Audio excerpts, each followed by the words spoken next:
அநேகருக்கு இன்னைக்கு ஒரு பெரிய நெருக்கடி பாடம்.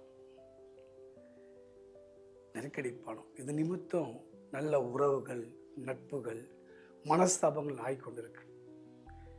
இதுலேருந்து வெளியே வர்றதுக்கு ஒரே வழி காட், ஆண்டவர் தான்.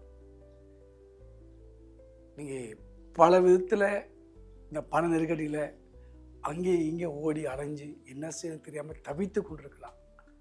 பைபிளில் ஒரு வசனம் சொல்லுது, அவர் தாமே சோதிக்கப்பட்டு பாடுபட்டதினாலே சோதிக்கப்படுற யாவருக்கும் அவர் உதவி செய்கிறார்.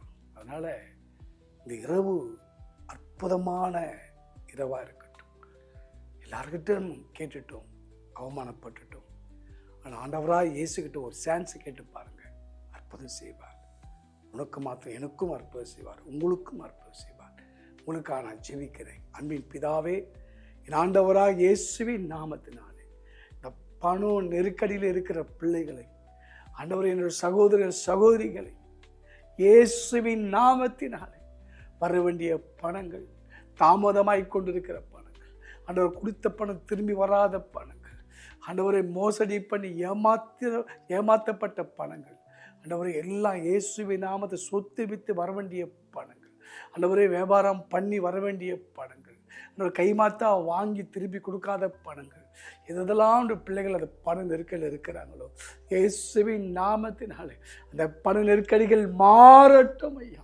அந்த ஃபைனான்ஸ் இந்த இரவலிலே அற்புதமாய் கரத்துக்கு வர வேண்டும் ஐயா. கொடுக்கிறேன்னு சொன்னவர்கள் கொடுக்கக்கூடிய வாசல் திறக்கப்படுவதாக, அதிசயம் நடக்கட்டும் ஐயா. வைத்து கொண்டே இல்லை என்று பொய் சொல்கிறவர்கள் மாற்றி அந்த பணத்தை கொடுக்கட்ட ஐயா. நீதியுள்ள நியாயாதிபதி நீ.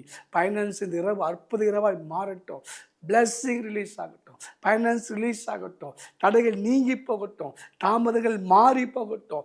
இந்த இரவு அற்புத இரவாய் மாறுவதாக. எங்கெங்கெல்லாம் பணம் வர வேண்டியதோ, உழைத்த பணங்கள், சேர்த்த பணங்கள், கைமாத்தா கொடுத்த பணங்கள் எல்லாம் வந்து சேரட்டும். அற்புதம் நடக்கட்டும். இயேசுவின் நாமத்தில் பிதாவே.